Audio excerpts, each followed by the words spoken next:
I just learned something. Alright, what's up?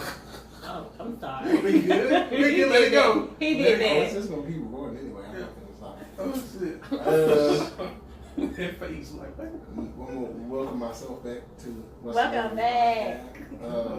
It's a weekly conversation over mental health, toxic masculinity, and all the other things that plague society. This is What's Really Podcast, and this is Dr. J. BMO. Ashley Ray. Yeah, we back rocking. That was my Welcome back. Thanks. God, you left me with this guy. I know, y'all was holding it down. You see how you messed up everything. Yeah, I was holding it down. I like your shirt too. I thought you did. Oh, okay. Avengers. The Avengers. Oh, okay. Yeah. Cool. Oh no, I didn't buy that. Yes, I did. Got the classic Avengers on it. Well, not the classic. Yeah, throwback. Yeah. Comic. So which one's your favorite? Somewhat throwback. I'll stop. My favorite Avenger. I don't see the Black Panther. This is the original set. Yeah. What you mean so he not part of Not it? the part original. Because Black Panther wasn't out like when they first did all this stuff. You know, Black Panther was a more recent comic. Oh, okay. Yeah. So, anywho, My bad. how was your week? It was cool. You didn't do anything? Dates? No. Frolicking? No. What was it? Labor Day just passed? Oh yeah. Yeah, you went out. I Yeah. did. You went out. Oh yeah, turn up. I seen your little snaps and shit. You and the crew. Rachel Yeah. and the crew. We went. Rachel and the crew. Yeah. Where'd you go? There you go. Where we go? The brunches? I did the brunches. Oh, brunches. Brunches? Bunch-ish. Yeah. Ish? Yeah. There you go. Yeah, I got it. Okay. I didn't make this one, but I heard it was pretty decent. Yeah, Pretty it's decent. cool. Where else did I go? His third ward. Third Ward. Spot. Yeah, I went to what's the other one? Davenport. And what's the other place over there off The Spot. Sophomore? What's it by? Subway. It's in that parking lot. It's in that What's parking. a Subway on every corner? Y'all know what I'm talking about? It's on a parking lot. What's it? Oh, Live Live Oak? Oak. Oh, you went to I didn't go in. I stayed outside. What did you do? Huh? When'd you go to Live Oak? I went there The Sunday. same That was Sunday too? Mhm. Oh, okay. Well, that's what's up. Yeah, no, Live Oak is good. I ain't Good. going, Used to no. be Sugar Hill. Yeah, Mm. but it also showed me how old I am. That's why I ain't gonna go in. Yeah. I was like, That's why I don't be going over there, because I be feeling I'm old. good. That's why I went to Spot. Young folks don't want to go in there. Yeah, the Spot old. And Davenport's, that's where. Davenport's super old. You know they made me wait in line to get in that motherfucker. I ain't never waited in Davenport's. They waited. I waited in line. You were standing there with them other like 40-something-year-old women and shit? Yeah. Mm-hmm. Hold up. Yeah, I was. Y'all Cougars holding it down. I can't wait. Can't wait to be cool. You Yeah. want Do to be your thing, girl. Living my best life. Bet you would. I bet you will. When do you start becoming a cougar? What age makes you? If I don't have nobody by 45, give me a little bit more time Oh, okay. So to get my finances right too. you have to have your finances right to be a cougar. Them 'cause cougars gotta pay for you be shit. paying for little boys. Yeah. Pay for little boys to To hang out with you and go places and Yeah. travel. And all Did y'all that. ever talk to a Sexy. cougar before? Not necessarily. I talked to somebody that was like 10 years older than me. I ain't But gonna I was only like, I was like 21, 22, so they were like early 30s. So that's not really a cougar. I'm not gonna be able to be a cougar. Let's be real. Why? I'm not paying for shit. Why not? I don't want to pay for nothing. Oh, well, that's tough. But you don't know where you'll be at in like 10 years. You might have all the monies. Right. Yeah, So- you might be balling out. Then you be paying. Then you gonna be paying for all the little boys because you gonna be Why like, do you think I want a little boy? they're gonna be younger. They're gonna be like Young, they're in the young 20s or girl. whatever. Young girl men. I'm good. They don't know. Like They don't know. 25-year-olds. Ah. And I'm saying you're not gonna be paying for them to stay. You can pay for them to leave. Pay them to leave. Okay.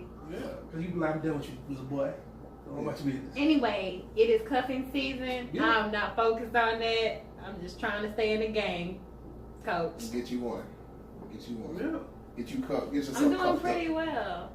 You doing well. I'm out here. I'm out here.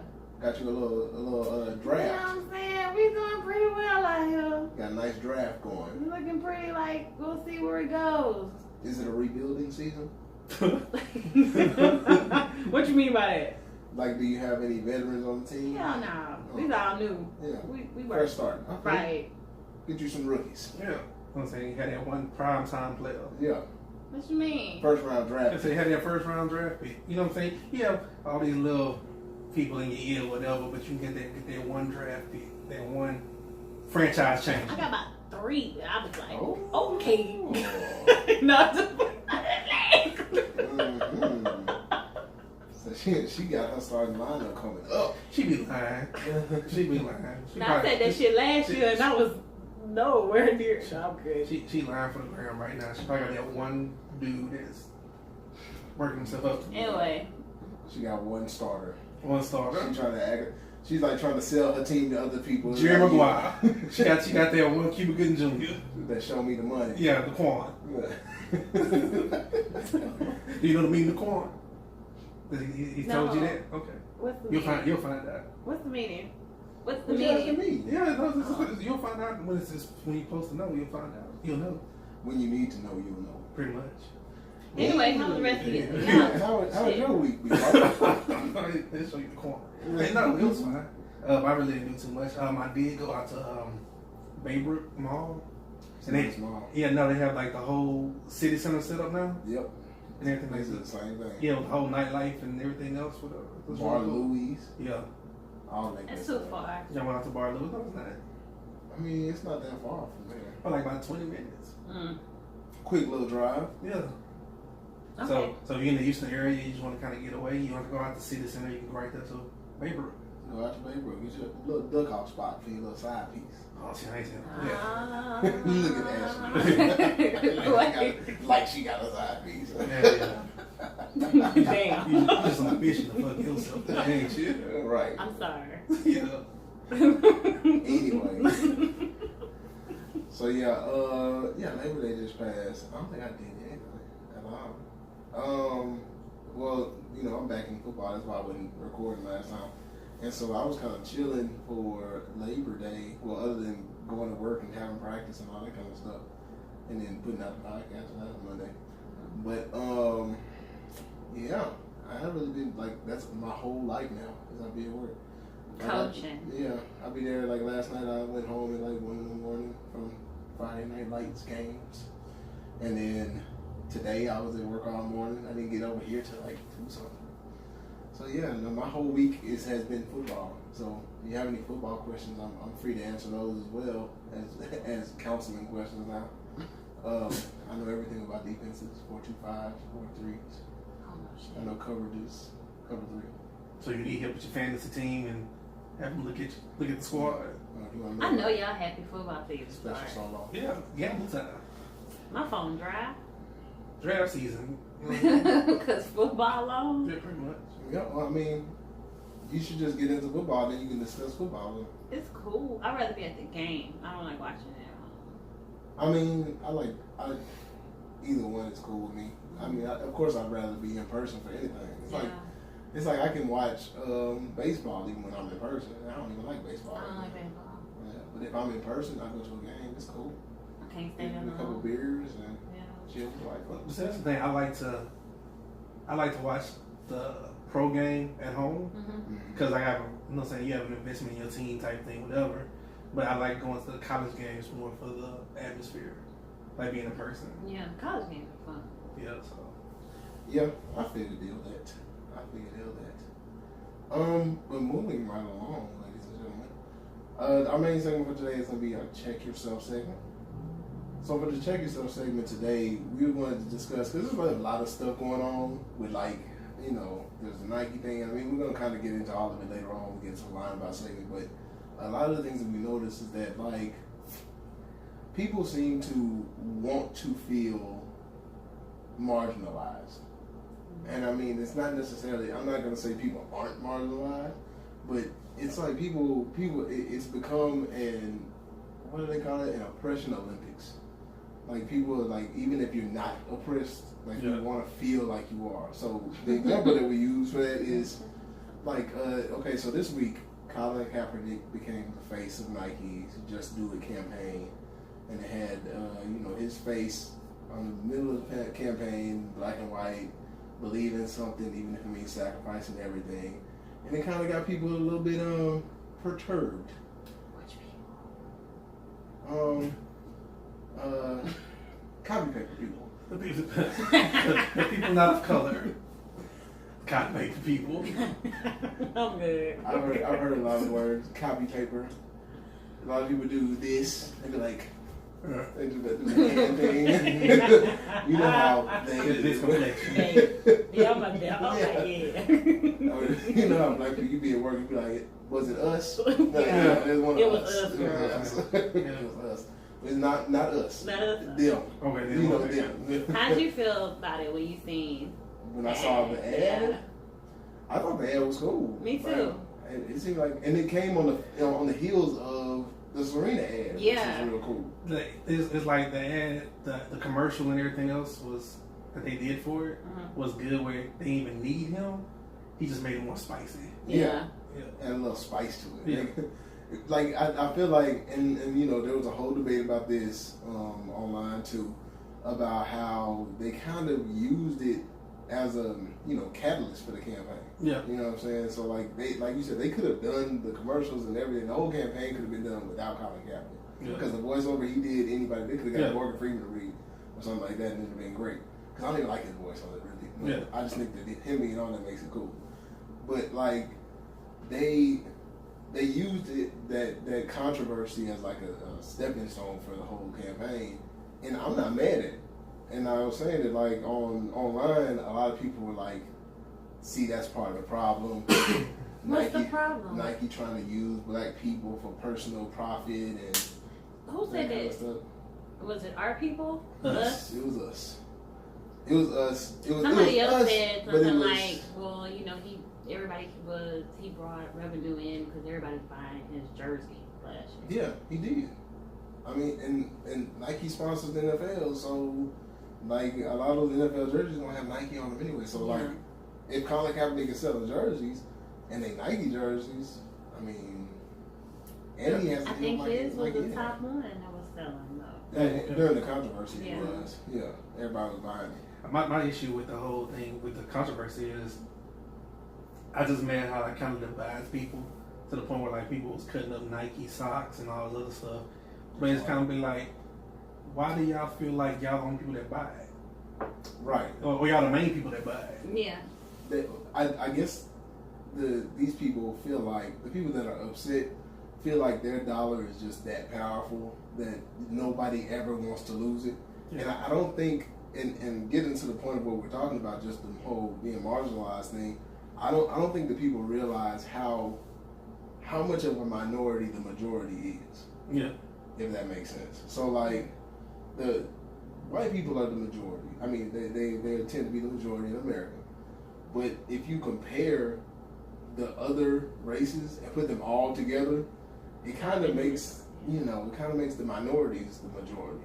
Yeah. And so a lot of money is coming from minorities. So if you are against, minority impact of sales, then you're really not taking into account the fact that minorities make up a good deal of the sales. So if you pull half of the white folks' sales and then increase the minority sales, you're actually coming out on top.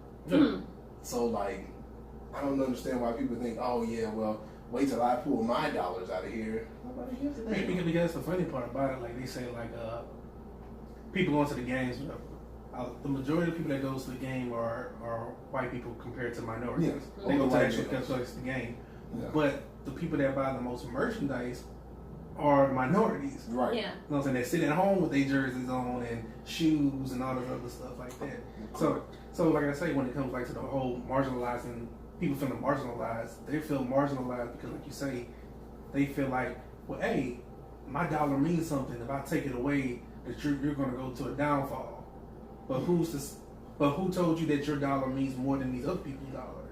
And that realization is really fucking with them. Yeah, I like you said, I don't think that they don't realize until, I don't think they still don't really realize how much their dollar doesn't really mean as much as they think it does. Mm-hmm.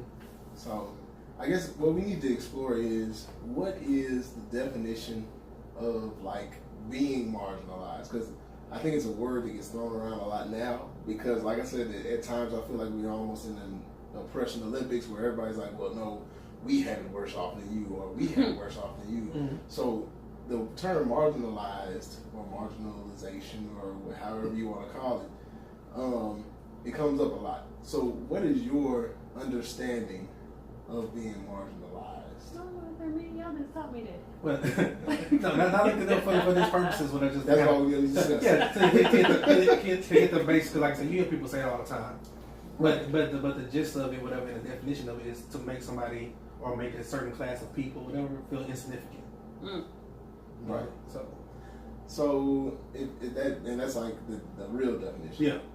Okay, because I mean, my personal thought of marginalization has always been like, I guess it means about the same thing. Cause I was like, it makes somebody feel less than. You're not part of the group. Yeah, you're not part of the in crowd or whatever. You're not fitting within the boundaries of society. So, like, they're like, oh, you're an outcast. Yeah. And so nobody ever wants to be an outcast. And so, but for whatever reason now, being an outcast has become I want to say it's like an end thing. Yeah. Because people like the attention that being an outcast brings. So like, you know, and I'm not saying any of these people aren't oppressed or aren't marginalized, but you have us, you have homosexuals, you got transgender, you got people that have religious differences, Muslim, things like that. So like all these different people get outcast in different ways or get talked down to and oppressed. And so then you have a group of people that are like, I don't deal with any of that. And they get mad at people that say, I don't deal with any of that, so y'all shouldn't tell me that there's something wrong with me not having these problems. Yeah. And so they're like, so we're being marginalized in the fact that we don't have the problems that y'all have. Yeah. And so what do we do with that information? Like how can we get people to understand how it feels to actually be marginalized and not feel like you're marginalized just because you want to be marginalized? And before we go into that, I guess I give a real good kind of example of that, of like how I feel white people feel marginalized. In the recent years, whatever, they feel marginalized that they're against affirmative action, not because for the right, because they feel like, oh, you're taking slots away from us going to school. Yeah. You know what I'm saying? And it's like affirmative action, we hear what you're saying, but affirmative action is needed because y'all wasn't allowing nobody of color to go to school at all. Right. So you missing one spot out of the majority shouldn't be an issue to you if you make the scores that you want, that you're supposed to make, whatever the case may be. And stuff. But they feel marginalized, like, oh my God, like, you know what I'm saying, we're oppressed because we're not getting in because you're taking our slots. Well, you've been taking, you won't even allow us a slot, period. Right.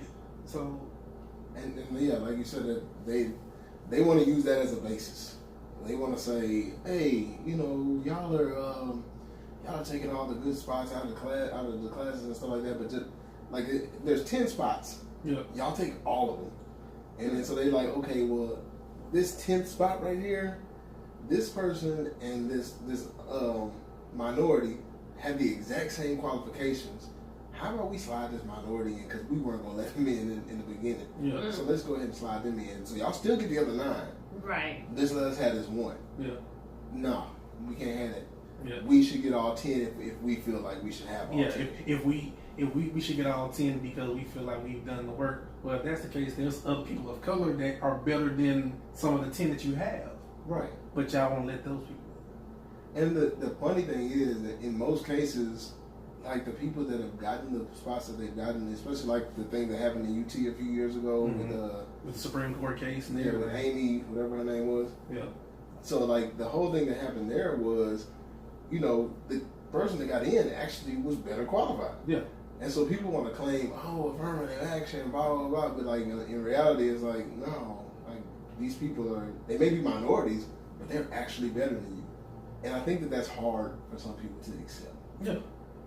Like, I think, and I mean, it's not just white people, but I mean, right now that's what we're talking about. But I think it's hard for people to accept that, period. But that's what I'm talking about. This conversation started because we're talking about the things that's happening today, whatever. Yeah. But that's everybody. Everybody hates to feel like my voice doesn't count, or I'm made to feel lesser than because of a certain situation. Okay. So I have a question for you two. When is a time where somebody made you feel like an outcast or made you feel less than? At any time. It could have been like elementary school and they didn't pick you to play basketball or something like that. I mean, like, When was the time that you can remember? It doesn't have to be recent, but a time that you can remember where somebody made you feel like you weren't a part of the group or a part of the in crowd. Every day of my life. Every day of your life. You had to fight. All my life. I had to fight. Women real It's so good that shit. What you mean? Like how? What do women do? Mean Girls, whatever. Mean Girls? Y'all had a burn book? You probably had a burn. But she's admitted that before this. I was talking about dudes though. I ain't talking about no females in there. So, but how do females exclude other females from the group? Like, what is the reason that somebody would be excluded? You're not married. Damn. I just had that reason. Yeah, that too. You got to throw that shit out there too, Nick. I'm just saying that. Yeah. You said that happened to you recently? Yeah. Well, not being married? But basically, like, all my married friends went out and took a picture, like, the wives. Mm-hmm. I guess I go out with, I don't know. I felt like, damn, I can't go with y'all. I'm not a wife. I ain't gonna lie, that is kind of fucked up because guys don't take it like the husbands and exclude their homeboy. They don't do that. But the women were real quick to be like, oh, we're going on a trip. This is gonna be the wives. And I'd be like, that's cool. I think I understand that, but I think that the but it's just females. Your I was husband saying ain't that there. the reason females are like that, I think it's a whole other topic for another day. But it's a patriarchal. They make it seem mindset. like they didn't made it. Like once you married, Right, and saying like, oh girl, my husband. They real quick. Women are real quick to be my husband. Don't give a fuck if their husband cheating. Husband ain't doing shit. Husband sitting on the couch. As long as you got a husband, you good. But I think that the problem with that is that we teach young girls that is kind of. And that's what we probably looking for. Like you supposed to look. Once you get married and have some kids, you get to be a mother. But dudes don't even do that. Y'all barely even talk about your wife. Y'all be like, man, who don't talk about their wives? I don't hear my brother be like, my wife this, my wife that. He be like, oh, she at home, she could. Like, I don't hear dudes really talk about their wives, my wife. Like, let me check with my wife before I go to the store. They be like, let me call my husband. Let me see if my husband wants something. Well, I mean, not to ask for permission for nothing, but I've heard dudes. I think that's. I don't know if my husband let me wear stuff like that. I just don't know. I be like, I think it's a behavioral trait. Right. That's like a society where that kind of molds people. I ain't doing that. We know you not. There's a lot of shit you not doing. But you not. And my husband go understand. My husband go understand. Like that's just not my thing to be like, oh my husband, he's there. Y'all know that nigga. He's in the coat over there. We good. But that's like, but that's more okay. But the fact that the people you talking about are focused on, we having a wives trip. Mm-hmm. They say their husband a lot. Like that was their focus. Like that was their goal. They reached to get that's their goal to have a husband. If that, I mean, for some people that's what it is, and what we're saying is that's like a societal thing. Like people kind of have built up this idea that women need to go out and get married, and you should be happy being a wife and a mother and being happy. But in fact, there was, and like I said, we're getting off track of what I was saying, but there was a post. I want to say it was like last week, but I didn't come on the podcast last week. It was like last week, I think, and it was a girl. It was a lady with her daughter, and they were like washing dishes. Mm-hmm. And she had made the post with like a caption of, getting my daughter ready to be a wife and mother. Washing dishes, huh? Yeah, and so like she caught like it went viral, and a lot of people started attacking her. Shit. Yeah, they were attacking her for that reason because they were like, oh, you gonna raise your daughter to be a wife and mother? Like she can't be shit on her own. Like why don't you raise her to be, independent and have things for herself, be a lawyer or something? And the lady was like really arguing back that, these are the principles I'm trying to instill. That I want her to be a good mother to her kids and a good wife to her but husband. you'll see that when you do your good mother to her. Like my mom just say, washing these dishes, girl, gonna get you a husband and have children. Man, I've been washing dishes for how long? I'm still fucking single. I don't think that was it. Oh, my bad. But I think that's an issue, though, that a lot of people experience where, like you're saying, some people, parents, they was brought up to be like, hey, you're supposed to get older to have a family, whatever, right? Yeah. But then I think it's switched, and people was like, hey, little girls, whatever, you be independent, you take care of yourself, this and that. And a lot of women, that's kind of the age we're in now, but a lot of women are getting like 2-3 degrees and all these major jobs, and then getting to a certain age and looking back like, hey, I don't have any children, I don't have any kids, and what do I do kind of thing. I can honestly say my mother was just like, make sure that man loves you how your father loved me. Yeah. And I ain't had that shit. But so we ain't getting married over here. I had some bum niggas in my life. I mean, but that's an issue too, though. Yeah. Like you say, like your mama told you, like find a man that loves like her husband. Loves her, like I seen that. How many people have that 2-parent system? Right. That's true. Or even if they have that 2-parent system, how many people have like a fluid and I mean at least seemingly held together 2-parent system? And I ain't tripping about like, okay, you got a ring, but half of y'all marriages are fucked up. Cause I see y'all husbands out there with me. So next, how your shit looking? I guess that brings us to the bigger point of being marginalized. Is that like, okay, so you feel like an outcast because you're not getting to be a part of this group or whatever, but being an outcast from that group doesn't necessarily make you less than them. It just makes you different.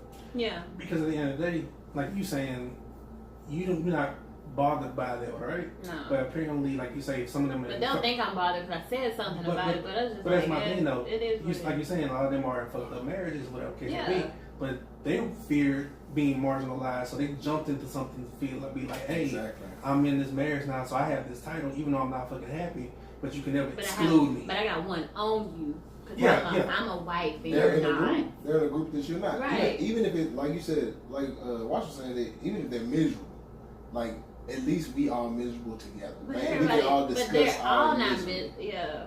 But I mean, they relate on understand. something. So it'd be like, you know, my husband keep leaving his socks on the floor. Ooh, your husband do too, blah blah. And then so they have a relatable thing where they can talk about. I got an invitation to the party, whereas you're not invited. Yeah, right. You ain't got no husband. You can't be in this conversation.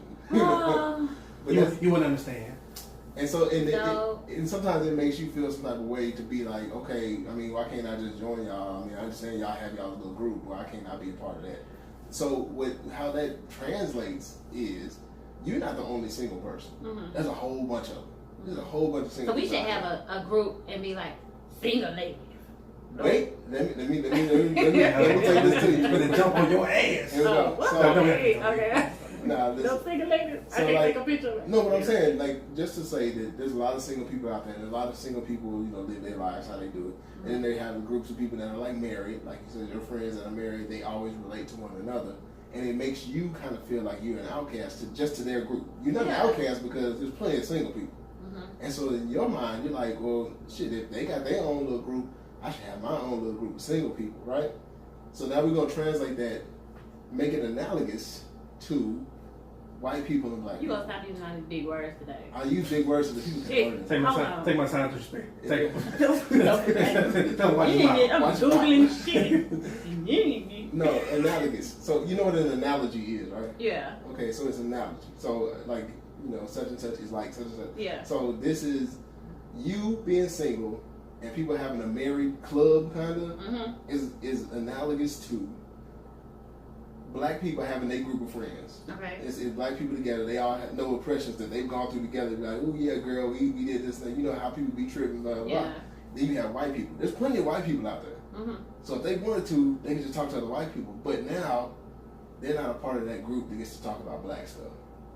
They can't talk about black stuff because they're not black, right? Yeah, but they want to. But they want to.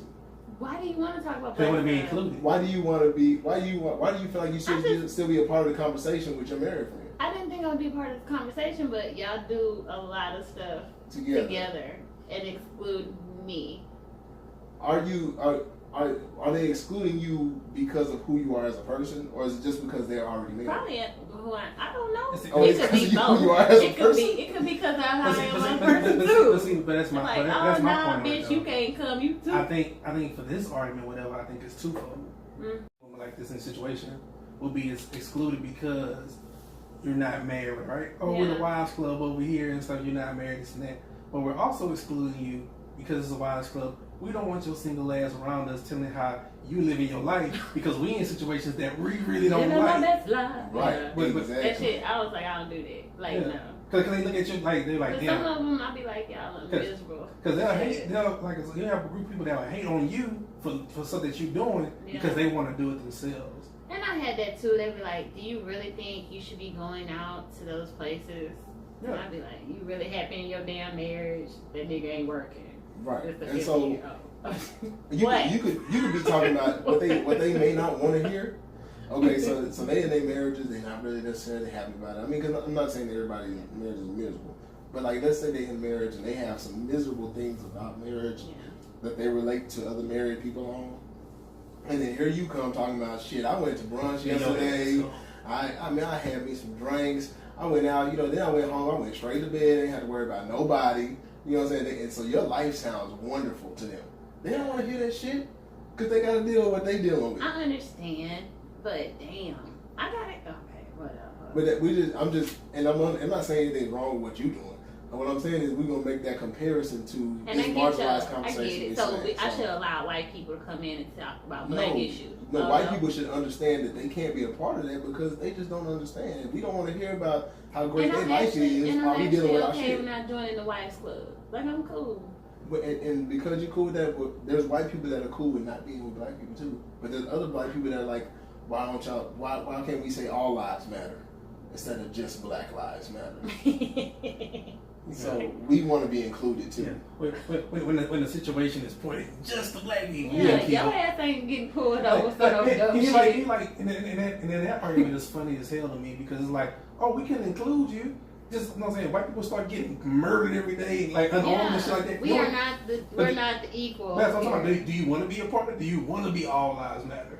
You know what I'm saying? But and then when you break it down, it's like they're like, well, no, that don't sound right to me. This and that. Well, what the fuck? Like, you don't want the problems that we're talking about, the things that we're trying to fight against. And it draws all the way back to the whole Colin Kaepernick thing. The things that he's kneeling for, the things that he's fighting for, y'all don't even want to hear about. Let's deal with it. We gotta go, like, just pass that up. Yeah, we gotta sweep it under the rug because, y'all don't want it in your face, all the problems that we're dealing with. And I said this before, like when the Hall stuff first happened, like a couple years ago. And I'm like, I tell people, like, I don't want to make you uncomfortable talking about the shit that I'm actually dealing with. Like, you think that you uncomfortable? You actually helping them out. Yeah, no, like, you don't want to feel like this. Like, right, I'm helping you out by this is something I deal with every day. You just gotta listen to it. Right. Like, no. I can't walk down the street without seeing people looking like they nervous around me. Yeah. And you want me to feel sorry for you because you have to hear about my shit? Yeah. Like, that's just stupid to me. So just recognize that you're not necessarily marginalized and kept out of a group because there's something wrong with you or because you just like being in this group is just a cool thing to do. Sometimes you're left out of a group because it's where you don't want to be. It's things that group deals with that you don't have to deal with. Like, I just finally got racially profiled. 35 years. Whatever, I know. It's because you've been out in the sun. You got dark now. You ain't as light as you used to be. It just basically, I was like, wow, Airbnb did that. What'd they do to you? The guy I was trying to get Airbnb from, he hit me back and canceled my deposit and said, like, oh, we don't want parties here. I was like, I wasn't trying to throw a party. What were you doing? Just trying to get an Airbnb. Where was it at? Atlanta, downtown. Did you have like a big group of people in there? No, he just looked at my picture, and when I looked at everybody left, I was like, they're all white. Oh, yeah, they don't need your type. Yeah, so we just want your kind. So I actually kept asking more questions, like, well, this is my first time coming to Atlanta. It's just gonna be me and one of my friends, and he was just like, oh, can you answer a couple questions for where you coming to Atlanta for? I was like, to visit. Like, I just wanted to know what he was going to say. It was just long, drawn out. I found somebody. So what came about at the end of it? He was just like, I don't know, you're kind of young. I was like, I'm 35. Right. What else you got? I said, it's because I'm black. Yeah. What'd you say? Fuck you. He was like, no, it's not your skin color. I didn't know you were black. You look Hispanic to me in this picture. Oh, it's wasn't. Oh, okay, whatever. Yeah. I ain't white. So I was like, okay.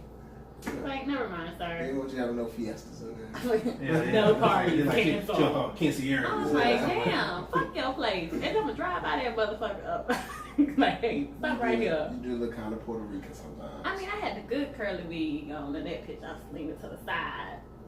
Whatever. But that's fucked up. He's like, she like the party. Yeah. I mean, damn. Who don't like the party? I wasn't trying to throw shit up in there, though. A little merengue. Yeah. In there. No, he ain't having it. I see. He ain't having it. Fuck you, Ed. Anyway. He said for that reason, the price he's written out, whatever. He said, nah, I'm good. Yeah, nah, I'm good. Because I lose that money. Actually, I got something cheaper and it was better. I was like, hey, she was nice. Keep winning. Cool. Thank you. Winning. Look at God. Look at him. Look at him. Because I was ready to cuss his ass. I'm going to keep going with these emails as long as I can. I just want to see what he was going to say. I wasn't going to stay there. I didn't like his attitude. Oh, damn, so you lost. What the? What? That was my... It just popped up on my phone. I'm like, yeah, damn.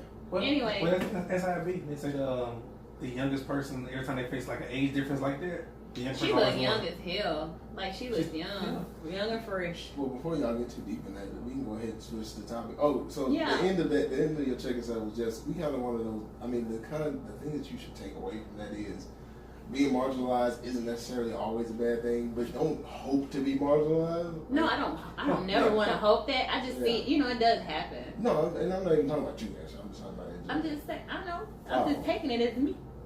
I feel you ain't gotta embrace a struggle to somebody else's struggle to feel like you understand where they're coming from. Have y'all been marginalized before? Yeah. I have. I'm fat, and I'm black, and I'm what else? I got dreads and shit. I've been marginalized in a lot of places. Yeah, you like marginalized. You know what I'm saying, just among your looks, like especially being a black male, being big and black, whatever. You feel like. People gonna be like, they scared of y'all? Oh yeah. Y'all ain't even scary. I'm saying to fellow black people, no. I'm pretty scared. But you know my mindset on that is you could be like, what's a small black dude out here? Like Kevin Hart? You can be Kevin Hart. They still scared of him. That's what I'm talking about. Because he's up. But to people, whatever, just being black itself is an intimidating thing. Like, you can walk into a room and be Kevin Hart. So you're not scared of white people? Not just... Okay. Not in the same way. Not in the same way. You're not scared of white people? No. I'm more I am. Well, I think it back kind of in the same way. Yeah, in the same way I am. But this is my thing. It's in the same way. It's in the same way to the point of, I understand the fear, but it's not the same when we can be at a fucking open public space, a mall, whatever, and you looking at me like I'm just shopping, looking at clothes, but you feel like I'm going to attack you. Y'all had that happen? Yeah, people look at you in the store, whatever, like, like you're gonna attack them. I don't understand that fear. Now, if I'm in a room somewhere off in the country or whatever the case may be, where nothing really surround me that looks like me, whatever, it's like that, then yes, I understand, like, me having that fear towards them.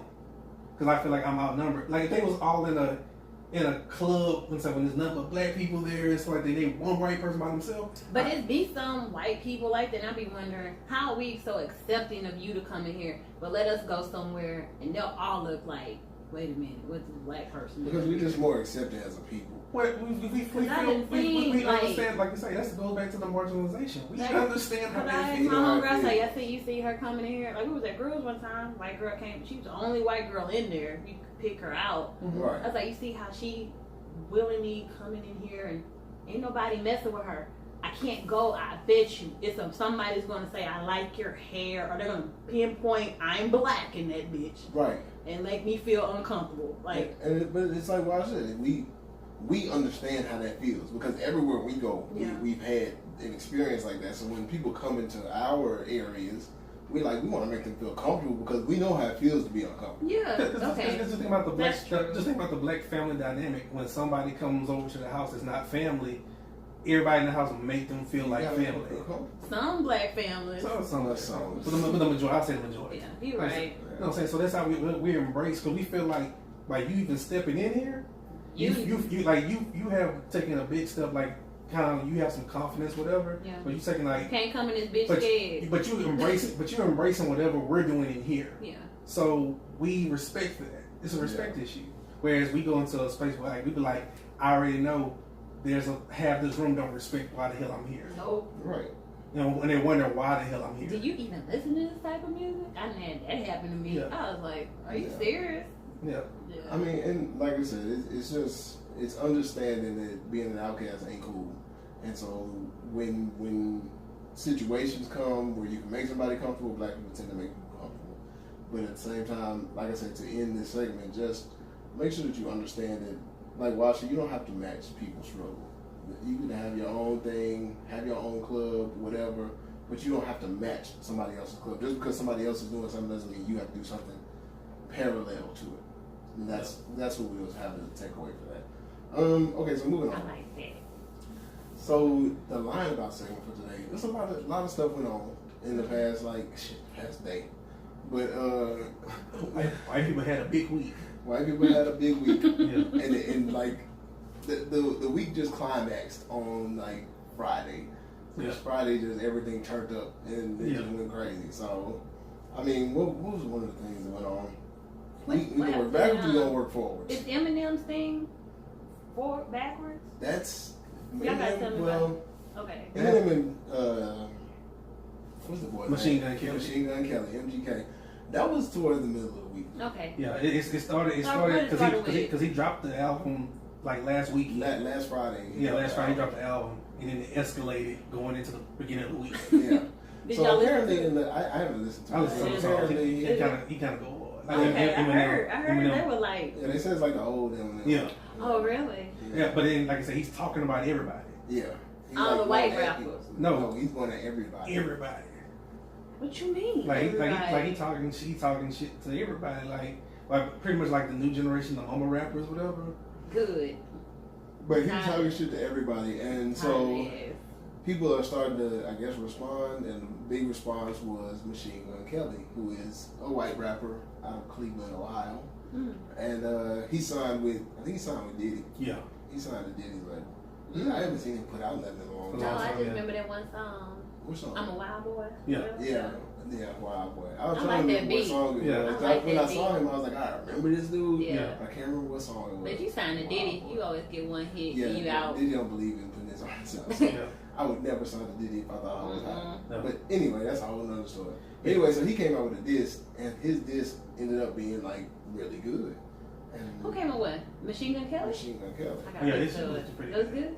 Yeah. I like him though, yeah. I like him. But I'm saying, I liked him too when, Wild Boy came out, but that's been like 5 years ago. Look who you got. It's been at least like 10, huh? Yeah, about 10. Yeah, about 10 years? Yeah, this nigga just disappeared for 10 years, just pop back up and this and Eminem. LPV days. But I think, didn't like Eminem diss him because he talked about his daughter? Yeah, well this was what happened. A couple of years ago, because this happened like in 2012. Like Eminem's daughter now is like 21, 22. Oh wow. Yeah. But at the time she was like 15, 16. In a picture or whatever, I guess Eminem was with his daughter, and MGK posted on Twitter, it was like, damn, she's fine as fuck. No disrespect to M, you a legend, this and that, right? He said no disrespect. But you talking about my 15-year-old daughter. Hey, but when you say no disrespect, that means nothing. That means all disrespect to her. No, I don't. But this is my thing though. And Eminem was pissed by that because he was like, that's my 15-year-old daughter. That's not like she's 18, 21, whatever. You say she's fine. She's fucking 15. No disrespect. No disrespect, though. Okay. Hey, my nigga, no disrespect. But I'm going to say something real I'm disrespectful. going to say something real disrespectful. You ain't going to like what I'm about to say. You ain't like what I'm about to say, but hey, no disrespect when I say this. So Eminem took a chance to really just shoot a shot on this shit. And so MGK came back, had a nice little record. It's been getting spin everywhere. Supposedly Eminem responded too. I haven't heard that one. Yeah. But yeah, so white people beefing. Of course, MGK was beefing with G-Eazy right before that too. Yeah. I like G-Eazy. Girl troubles. Yeah. But white people out here tripping. White people turn it up. Turn up, white people. I like it. Yeah. But then, like I said, then white people took a negative, negative turn. Because then in Dallas, you had the white lady officer shoot the black dude in an apartment. Basically, the story was she thought she was going to her apartment, and she thought he was a robber or whatever, and she shot him dead. Yeah. And now it came out, whatever, that she was his ex. Well, I think that story came out to be false too. Okay. Because how people whenever something like this happens, like stories pop up on Facebook. So I seen that story, but I seen like somebody that actually found the pictures of the real girl, and it wasn't the same one. Okay. But but what it apparently. So that was in her apartment? No. Okay. So this is what happened. She was on the wrong floor of her apartment complex, and because the neighbors, some witnesses said this is like she walked up to the door, and she kept trying to get in, and it was like one of those key card ones, where you put the card to it and it turns green and you can open it. Oh, okay. And so like she kept doing it and it kept going red, and apparently she was like drunk or something, but she had a gun on her. But that was a report too early though. They said she was sober. Yeah, somebody, because at first they said she was just off duty, like she just came from work, so she wasn't drunk. Yeah. But then neighbors were like she was acting erratic, so they think she might have been drunk. I mean, there hadn't been a toxicology report or nothing, but the neighbors said they thought that she might have been drunk. She was acting kind of crazy, and so she was trying to get in, she couldn't get in, and like she kept trying, and so dude opens the door because of course somebody trying to get in your door, you like, what the fuck? So he goes to open the door, and when he opens the door, she thinks it's somebody in her house. So she just pulls a gun out and shoots him twice. Did she call 911? She's the police. So what did she do? Did she try to save him? I'm sure she tried to, but she should have twice in the chest. He did. Yeah, she sent him ass. She killed him. Like that, he probably died pretty quick. So what's gonna happen to her? They have her on manslaughter right now, which is crazy. They let her go. They let her right, go. but they she's like prosecuted, like they held her in custody. Yeah. But then they released like the Rangers, whatever. They interviewed. It's like since she was so cooperative, they let her go back home. Mm-hmm. So she's cooperating and she feels really bad. And what you mean? Like that's what you feel really bad. You took somebody's life. But they're really fucked in this situation because, like, you know, when they kill a black person, whatever, they're gonna find out the most hood picture they can post, whatever. Yeah. Yeah. He doesn't have a hood post. Like all his pictures are suits and everything. Thank you, and God. Like he was doing like speeches. And he was like a public speaker and stuff like that. Yeah, it's really. So you basically killed. Okay. Yeah, that was the wrong one to shoot like that. Yeah. But my she's problem not going to jail. No, she's going to jail. But my problem is like, because I saw charges. I don't know if those are real or not, but I saw somebody post about charges being brought on her of manslaughter. And I mean, I understand why they would call it manslaughter, but I don't like that they're calling it manslaughter. Like, what you think she should do? Murder. It's homicide. It's straight homicide. But manslaughter makes it seem like it was an accident. It was an accident. She probably get like 10 years. She's the right color for it. I mean, we all know that. I'm just saying. Let me shoot somebody. Murder. You want down. And it could be. You might get the term. Yeah. And they don't even do the term no more. They don't know.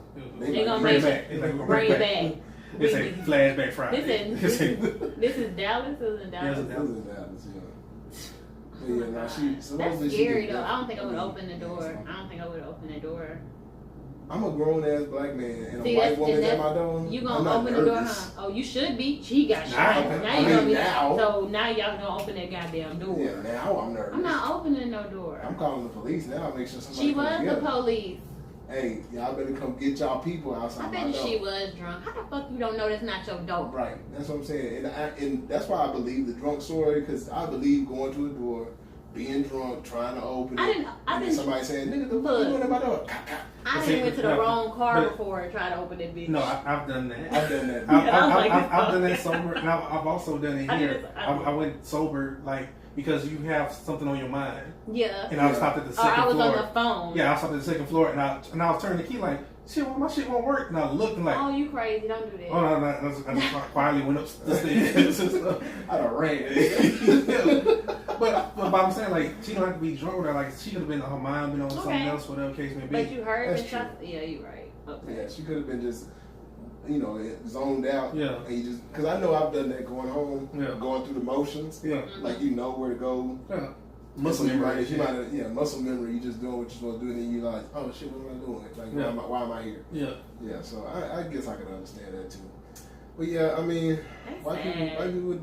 I'm so glad he don't have no hood pictures. Y'all real quick to throw that out. Make sure y'all get rid of my hood pictures. Even if you think that somebody's in your house like that, you draw your gun and you fire. Like, you don't draw your gun to. Like, drawing your gun should be a deterrent in itself. Right. But he's black. Yeah. So when you see that, if you a little white woman and you see a black man that you supposedly think is in your house. Yeah. Your first thought is, this nigga gonna kill. He had children? Was children in the house? Did he have anybody? He was a young dude, like in his 20s. So I don't think he had any kids like that. Oh my God. Yeah. So but big black man standing in my doorway, or what I think is my doorway, and I'm a little white woman, I'm not gonna think before I pull the trigger. That's why I always put that crack in the door.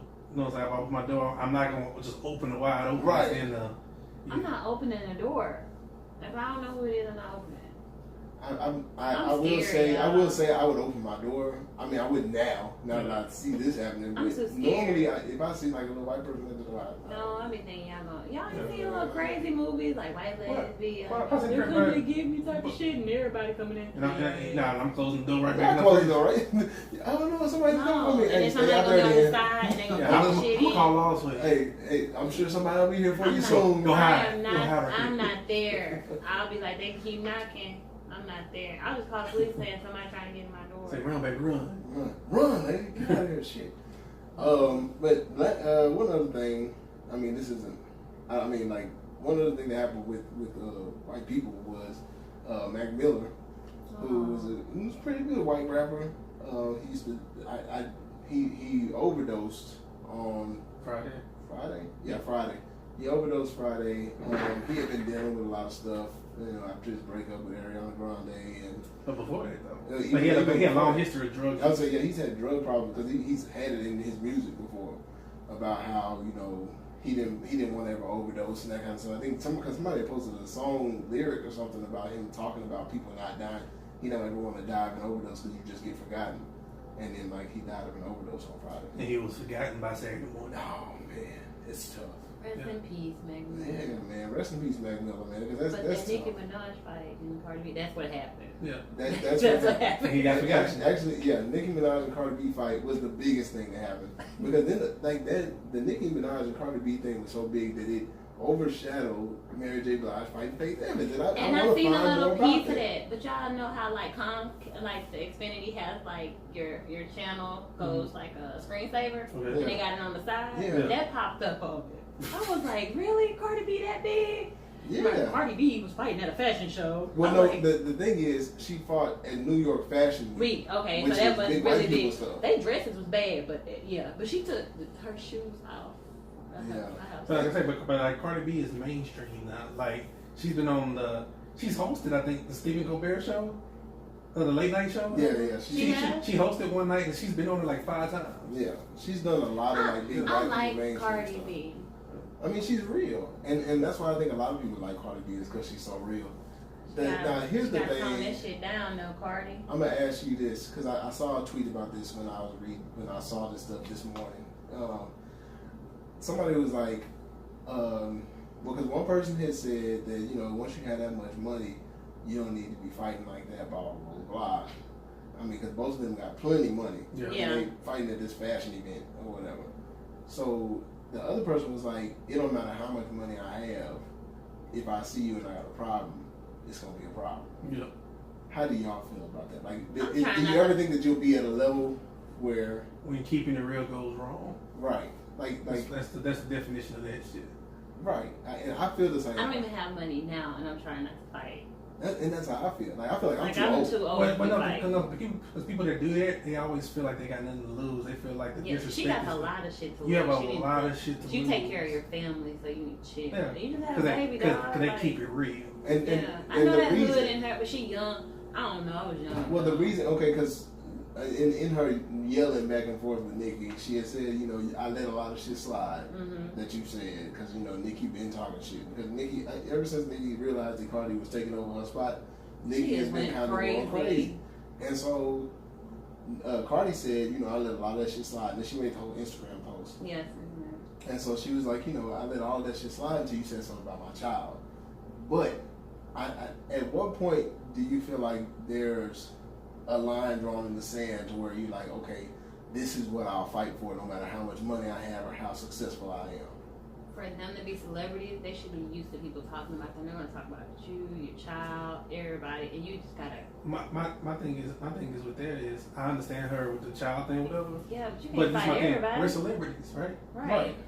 Somebody I know who I fuck with got your number. If I want to get at you, I can get at you. Yeah. But I don't need to put this in the media and shit. We fuck both our shits up. My thing is, Cardi B had her little homegirl with her that was like when they started fighting and stuff, like she was still talking shit to Nicki, like the girl that was in the front. She had like a little dress on or whatever.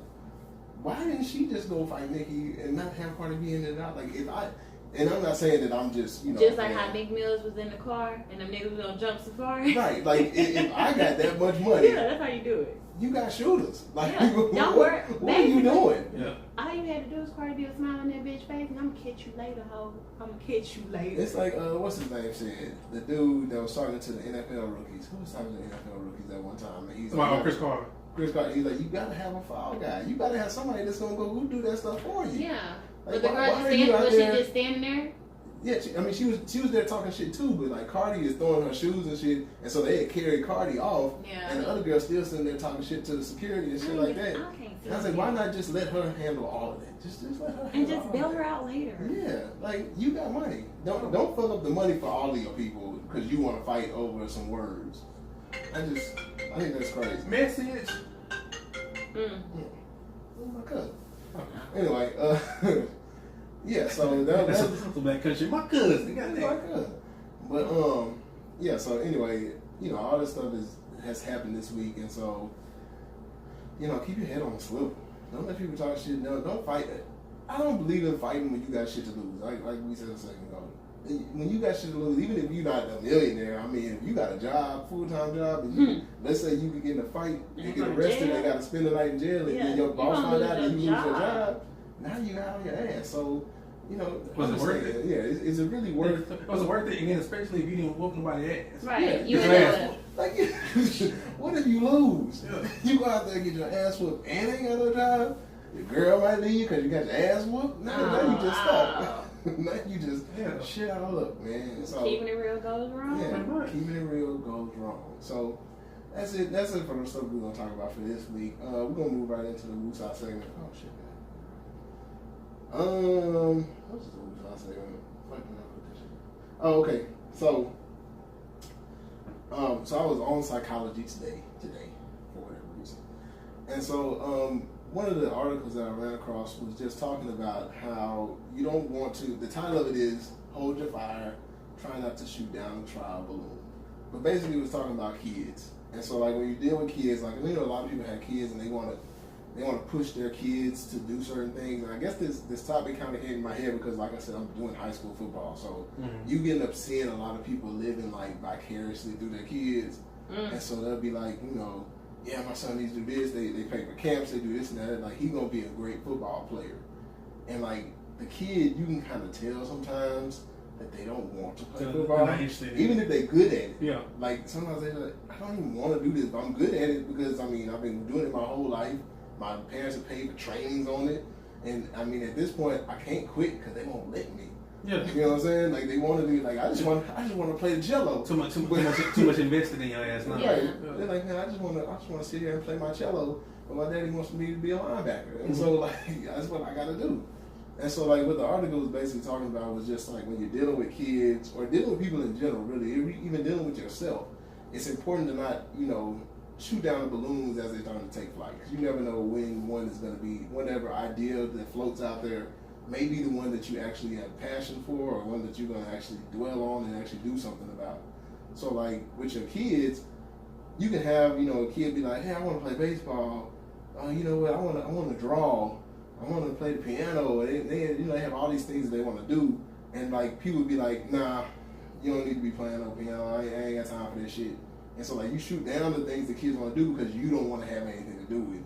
And so shooting down those trial balloons is a negative thing. And so, and it can even relate back to yourself. Like, if you have an idea for something, don't automatically think negative of it. So you're like, you know what, I really want to start writing, but shit, I really ain't got no time for that. I'm not even finna, I could go buy some stuff, some books, some composition notebooks, at least start jotting down ideas. But now I don't really feel like spending no money. You shooting down all your ideas before you even get a chance for them to start. So the important thing for today would be to make sure that you concentrate on giving those ideas room to grow. Give them time to float for a little bit before you decide that they just ain't gonna work. For yourself, for your kids, for your friends, and people in your circle. People in your circle come to you and be like, hey man, I had this idea for such and such. Nigga, you know you ain't gonna do that shit. Yeah. That's gonna shoot it down immediately. Yeah. You know what I'm saying? You don't ever want to do that. What kind of friend do you have? Sound like you. I don't say that shit. Those be the friends that call themselves the realistic ones. They be like, hey, I'm just gonna be realistic with you, my nigga. Cool. Like, just don't ask me for no money to start this shit though. See, there you go. What you mean? Negative. In my head. I would never tell you that. You bust out with that, not to be disrespectful. Yeah, not to be disrespectful. but Nigga, you owe me $50 from last week. not to Before be you start some disrespectful, new but shit, new adventures. Yeah, not to be disrespectful, nigga, but you dumb as fuck. You know you can't do that shit. Yeah, why you lying, my nigga? What's your I mean, not to be disrespectful, man. You know what I'm saying? As long as you say not disrespectful, you good. Yeah. Yeah. I think people need to kind of go at it, like especially with the kid thing and stuff. In this day and age, I think you need to nurture everything around and basically focus on them multitasking versus trying to make them have tunnel vision to a certain goal. Because that only makes you rebel and be like, I really don't want to do this shit. Even though I'm good at it, I do kind of like it. I don't want to do this shit no more because I'm tired of the regimen and the routine. Like 6-year-olds flipping tires. And Yeah. Like that. Like, nah, they're 6. Let them be a kid. What if they want to flip tires? Let them flip tires. No, I'm saying you like doing that, but also they be like, they flipping tires and they be like, yeah, Dad, I'm gonna be a linebacker. You be like, cool. But then they be like, yeah, Dad, I want to go color. They be like, hey, no, you need to color shit. What is that? I want to be a ballerina. Oh, y'all pride and shit. I support all kids' endeavors. Yeah. So you'll let your son be a ballerina? I don't think my son wants to be a ballerina. Like, he probably want to be a dancer. Ballerina. Put them in hip hop. How many people, really being ballerina, even girls, how many people doing ballet now? I mean, Most of them doing some kind of a dance class. Now I can see a dance class. If my son so if your son be like, oh my God, Juilliard, Dad, I love it. I mean, if he that cold, then shit. And your go to Juilliard, my nigga. Hey, I'm gonna see you on Broadway. Right. I'm get out of the coming show. out. I'm be like, hey, I know his daddy. It kind of goes back to like the whole conversation about and this is like off topic, we gonna get into this, but it kind of goes back to the whole conversation about like having a child that was like gay, but they were successful. Like, how would you feel about it? Would you because some people be like, oh, I wouldn't mind that my child is gay. Maybe he might teach me something. That's what I'm saying. I don't think I'd have a problem with it, and especially like if you gay and do whatever you're supposed to do. Yeah, that doesn't I'm mean sure. anything. I'm more concerned with you being successful. I got a problem with people punking my child doing something crazy. I got a problem with that shit. I mean, and I'll whoop a kid. Now that I'm a fight. You right. That we missed that conversation too about the kid that killed himself. Yeah. But I mean, and then he came out like a couple of days before. He came out to his mama and like came out of school or whatever. I mean, and he got bullied at school because he came out. But also, and I'm not, I'm not condoning anything that happened with him as far as the bullying and everything. But it's not only that he came out, but he started wearing like press-on nails and things. Bullying him for because he started doing like girly things at school, and I think that's what added to it. And so like that was just a whole crazy situation with that. So, I watched a documentary about something like that called Valentine's Day, and they killed this white boy in the class, killed another young boy. I gotta watch that. It's on HBO. Oh, I'll keep an eye out. Yeah, he wore press-ons and had a purse and. How old were they? About maybe 13, 12. That's about right. Yeah, that's about because this kid was what 11. Mm-hmm. Yeah, so that's about right. And people do crazy shit to people because they fear what they don't understand. Yeah. So, but they have some kind of resentment. They have a whole group. One of the big things. One of the big things is with that because this kind of even ties back into the whole Wusan thing is that you have to be supportive of your kids. No matter what they decide to do, or what their orientation is or whatever, like you have to be the one that builds your child's self-esteem because it's a cold world out there. Yeah, it's a cold world because it doesn't even have to be like being gay. Ain't your family cruel. Like being a young black kid and wanting to do something like let me think, what's something that's taboo that we would get clowned for when we were younger. I'm trying to think of what we shit, just dancing, period. Dancing, like you say, no ballerina, but just dancing, period. Like, I know what you mean. Back then? Amongst dudes. Like when we were growing up? Yes. We grew up like MC Hammer type of stuff. So no, that's not that type of dance. What you talking about dancing? Like somebody doing like classical dance, whatever. Ballet, whatever, like at our age. Mm-hmm. And when we were younger, you'd be getting clowned like 24/7. But the thing is, you have to have a confidence about yourself and whatever that you're doing to be like, it doesn't matter because I'm whole within myself. Now I'm not condoning bullying because bullying is stupid, but at the same time, it happens. So it's important that you build your child's self-esteem, and that goes back to the whole trial thing. If they have something, an endeavor that they want to, an idea that they want to get afloat, let them float that idea, and you be supportive of that idea, so that whether it takes off or not, they can be confident in it. Parents are the confidence builders for the child, because confidence has to be built before they get to like age 5. Like a lot of the stuff, like people don't realize how much of your life depends on what happens between the ages, like by the time about 3 to 5 years old. After that, your whole personality and everything, it'll change some, but that's your foundation. That is true. And I feel like this too. Like I say, every time like on the homosexual side, stuff like that, I believe in anything with that or whatever case may be. Confidence trumps everything. Right. Like you have somebody that's confident in what they're doing, whatever. People respect confidence, regardless of how outrageous it is. And you can lie to them. Look at our president. Yeah. I'm saying people snap, because I remember because I seen the other day people was talking about it. Remember the movie Good Hair? Chris Rock. Yeah. Remember the white dude they did have, Jason or whatever? Yeah. And he had all the bad chicks, whatever. And people was like how this white dude basically just commanding this whole black show kind of thing, whatever, because he was confident in what he did. And people was like, oh, he just white dude, whatever. You could hate all you want, but you gotta respect what he did, his talents, whatever. Yeah. So if you have your confidence and you know what I'm saying, confident in what you do and the person that you are, people are drawn to that regardless of if they disagree with something, that's how you live in your life, whatever. You know what I'm saying? Because it can't be denied. Yep, I definitely agree with that. And one thing I learned when I was going through processes, being online for organizations and things like that, is that like when you give information, they used to tell us to give information with confidence.